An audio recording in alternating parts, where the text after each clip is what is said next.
გარდა ამისა, ფანჯარაში ობიექტები შეიძლება ვაჩვენოთ სხვადასხვა სახით. ამისათვის ისევ View menu-ს მივმართავთ. Thumbnails გვიჩვენებს ობიექტებს ესკიზების სახით.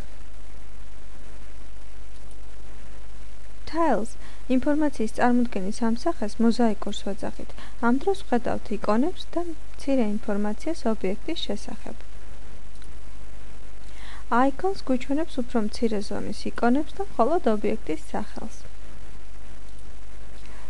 List კი გვიჩვენებს ობიექტებს ჩამონათვალის სახით.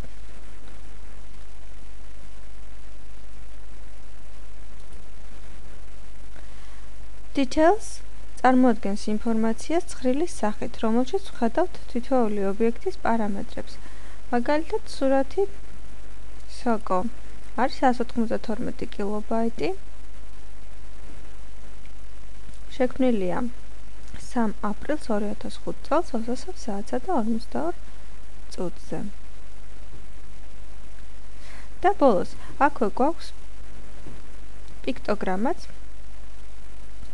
რომელიც იგივე ჩამონათვალს მთავაზობს.